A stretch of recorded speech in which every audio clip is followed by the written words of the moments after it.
Hello, everyone, and welcome to the Twisted Skein while you can't come here. We are very excited to be presenting a virtual knit-along. It is, in fact, a virtual My First Sock knit-along.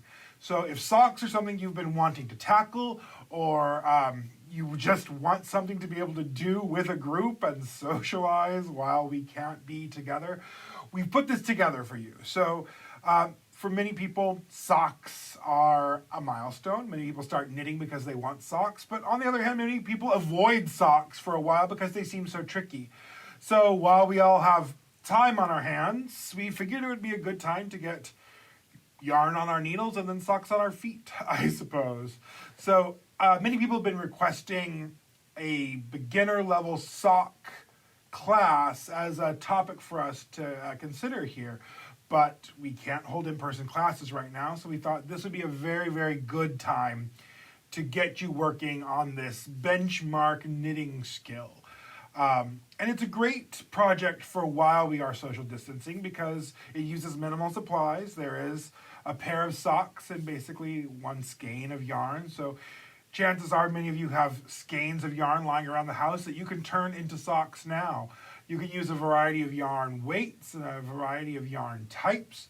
So it's very good for using what you have on hand or just ordering up a minimal amount of supplies as we try and get things to everyone who wants some stuff to get them through this time. So on this sock knit-along, we at the Twisted Skein are very, very proud to welcome our host for the knit-along, Amanda Swanson, who is a very popular teacher here at the Twisted Skein. Many of the Bakersfield knitters will, of course, know her personally quite well. So without further ado, let me introduce Amanda. Hello, I'm Amanda Swanson. I'm one of the instructors at the Twisted Skein. I've been teaching sock classes here since the shop opened. I've put a lot of students through my 2-at-a-time socks, but we're now going to go back to basics and work one at a time on teaching you how to make socks if you've never knit a sock before.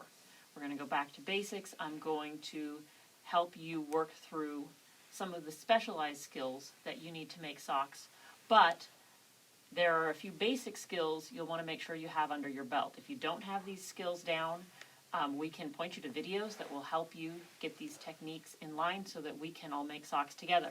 First of all, you're going to want to know how to knit and purl. Kind of goes without saying. If you've never knit before, probably not the place you want to start, but we can point you in the right direction if you want to learn how to knit and purl and keep your hands busy during this time. I would also recommend that you be familiar with working in the round. Again, if this isn't something you're comfortable doing, we can point you to videos that can get you going in the right place, and then we can work together to get your socks going. I'm also going to assume that everybody knows how to do a knit two together and an SSK. Those are the standard decreases that we're going to use as we shape the heel of our sock. So the things we will be teaching you are going to be how to work in the round in a small diameter. There are some things about knitting little tiny socks on small needles that lead to things like laddering and gaps in your stitches. And so we're going to talk about ways to minimize that and also make it comfortable for your hands as you're doing this. We're going to show you how to knit these socks on either 4 double-pointed needles or 2 circular needles of the same size. So you'll be able to use either technique. We're going to learn about picking up stitches as we do our flap and gusset heel. And then we're going to learn how to make the short rows to shape that heel down into the foot. We're going to talk about blocking a swatch so that we can make sure that your sock is going to fit you. We're going to talk about Kitchenering, that tricky subject that is what most knitters use to close the toes of their sock. We'll walk you through the steps of that. It really is doable. It's basically doing some kind of embroidery with your yarn needle at the toe of your sock. We're going to make sure you learn how to do a really stretchy cast on, because one of the common mistakes I see is when people knit socks, they make that cast on too tight, and then you can't get that sock up over your heel. So we'll make sure that you learn a good technique for that. We're going to go ahead and learn how to fix some of the common sock mistakes. As I said, I've taught a lot of classes. I've seen quite a few different issues, and so we'll work on things like picking up stitches, if you miss a stitch when you're picking up your flap and gusset heel, and we'll also work on getting those toe decreases going the right way. So those are the things we can look forward to with our knit-along. And now Ron's going to come back and talk about what materials you're going to want to have in place so that you can start knitting your socks today.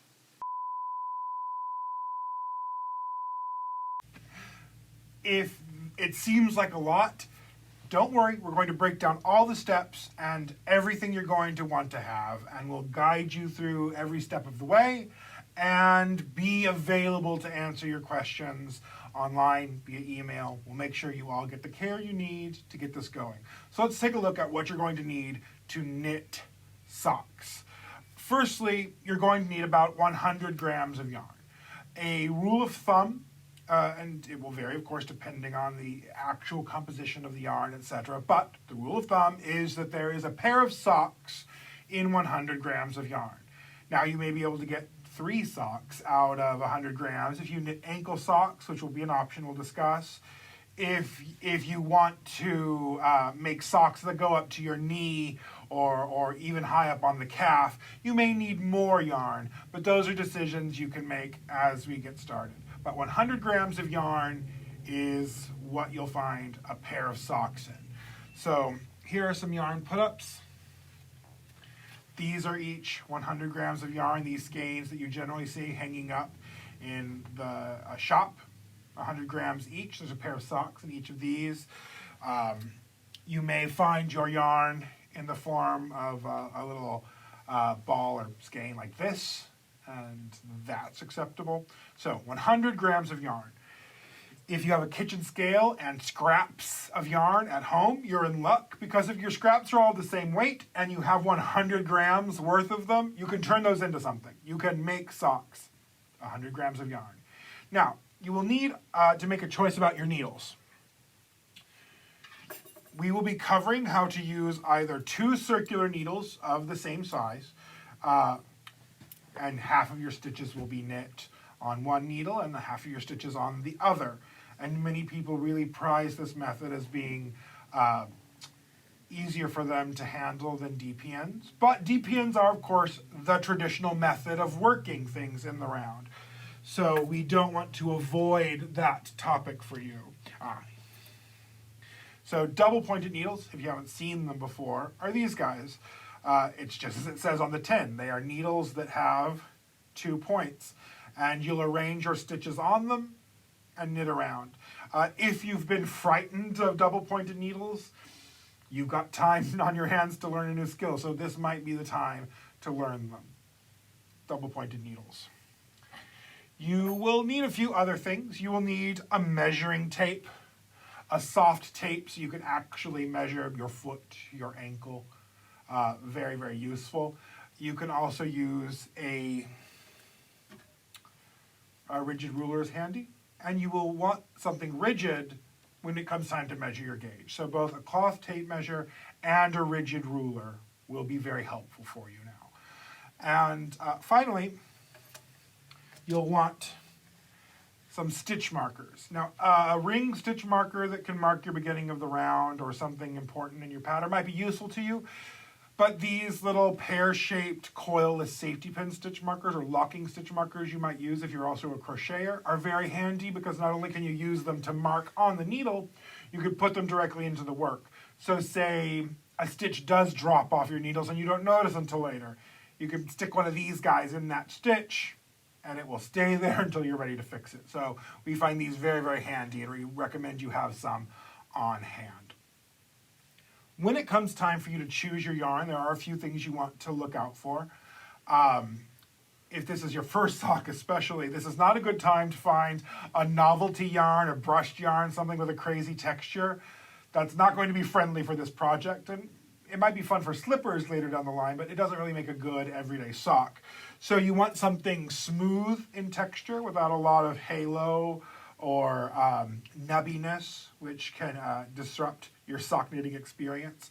You'll want something with a tight twist. This is Anzula's Squishy, which we prize here for sock knitting, and is a very, very popular yarn for us, in part because it has a very, very tight twist, which means it's going to be durable and it's going to be quite smooth to work with, and the stitch definition is going to be good. And if you're learning a new skill, being able to see the stitches as you work is very, very important.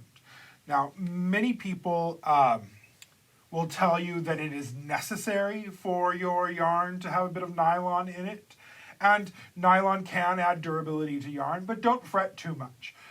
Nylon was invented long after socks were. So if you have some yarn at home that doesn't have a nylon content, don't worry about it. But you will not want to try and make yarn out of a 100% cotton yarn, linen, and even 100% synthetic yarns are probably not your best choice because they simply don't have the grab and stretch of wool and other animal fibers. Now, you can mix and match, as we said. So we've got a self-striping yarn here that you could combine with another yarn to do cuffs or a heel and a self-striping body. You can have little mini skeins. You can put in contrast heels and cuffs, or even just stripes if you really enjoy changing colors and weaving in ends, which we will be going over. So you have a lot of options when it comes to your sock yarn choice. And we'll be happy to answer questions about what sort of things you should look out for. Now, when you are choosing your needles, you have a few different material types. And the main question you'll need to answer is whether you'd like to be knitting on wooden needles or metal needles. Metal needles are smoother, they're slicker, you can work faster with them. Many people feel they have a more even gauge with metal needles, but they're also slippery. You may find that if you're the sort of person who has to put down and pick up your work a lot, that metal DPNs, for example, might be prone to slip a little bit out of your work or drop stitches, so you're often picking them up. Wooden needles are warm in the hands. Many people with joint issues find that the warmth and flexibility of wooden needles work well for them. They're also have a little bit more drag, so they're less likely to drop stitches, but they are conversely more likely to exacerbate some tension issues or to misshape your stitches a bit. So there are some things to look out for both yarn choices. It is 100% a matter of personal preference, and we will let you know some of the pitfalls or how to troubleshoot with your yarn needle choice, but it is 100% your choice, like most everything in the knitting world. So those are some things to look forward to as we get started on this sock knitting journey. Amanda will be back with you to take you through the steps of your insteps. Sorry, I can't help myself sometimes. Thank you, and we hope you join us for our virtual social distancing My First Sock knit along.